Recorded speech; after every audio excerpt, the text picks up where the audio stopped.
টাঙ্গাইলের মির্জাপুরের কায়তলা গ্রামের ঘটু মিয়া। তার তীক্ষ্ণ দৃষ্টি গাছে গাছে। প্রথম দেখায় মনে হতে পারে কোনো ফলের খোঁজে বেরিয়েছেন তিনি, তবে না, পিঁপড়ার ডিমের খোঁজে এই আয়োজন।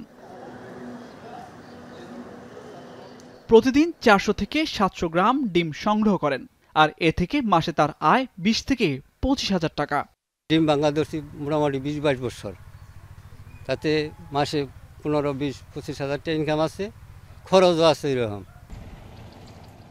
শুধু ঘটু মিয়া নয়, এই পেশার সাথে জড়িত জেলার মির্জাপুর, সখীপুর, ঘাটাইল ও মধুপুরের শতাধিক মানুষ। প্রতিদিন কয়েক কিলোমিটার ঘুরে গজারি, মেহগনি, আমসহ বিভিন্ন গাছ থেকে পিঁপড়ার ডিম সংগ্রহ করেন তারা। চৈত্র বৈশাখ মাসে একজন শ্রমিক প্রতিদিন 1 থেকে 1.5 কেজি ডিম সংগ্রহ করলেও বর্তমানে এর পরিমাণ 500 থেকে 800 গ্রাম। আর প্রতি কেজি ডিম পাইকার ও ব্যবসায়ীদের কাছে বিক্রি হয় 1200 থেকে 1400 টাকায়, যা ব্যবহার হয় মাছ ধরার কাজে। 20-25 কিলো করে হাতে ডিম কোনো রকম দিনটা চালিয়ে যায় আর কি, কোনো কষ্ট।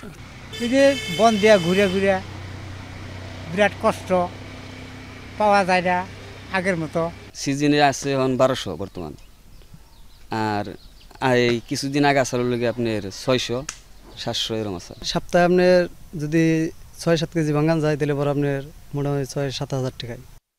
এইসব ডিম সংগ্রহ করে জেলার চাহিদা মিটিয়ে দেশের বিভিন্ন জেলায় সরবরাহ করেন পাইকার ও ব্যবসায়ীরা।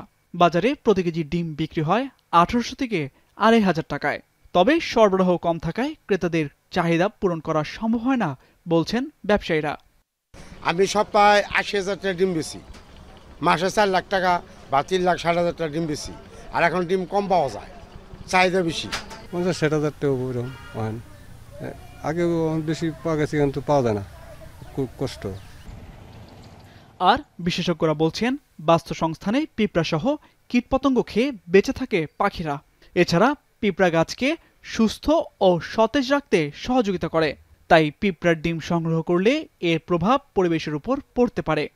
পরিবেশের একটা ভারসাম্য আছে, সেজন্য আমি মনে করি পিঁপড়া হলো পরিবেশের জন্য খুবই গুরুত্বপূর্ণ আর কি একটা অ্যানিমেল আর কি। ছোট্ট হলেও পরিবেশের জন্য এদের অনেক ভূমিকা আর কি। সেই জন্য আমি সবাইকে বলবো পিঁপড়াকে নিধন করা উচিত না। তবে পিঁপড়ার ডিমে শ্রমিক থেকে পাইকার ও ব্যবসায়ীদের কর্মসংস্থান হচ্ছে স্থানীয় পর্যায়ে। এখন টাঙ্গাইল।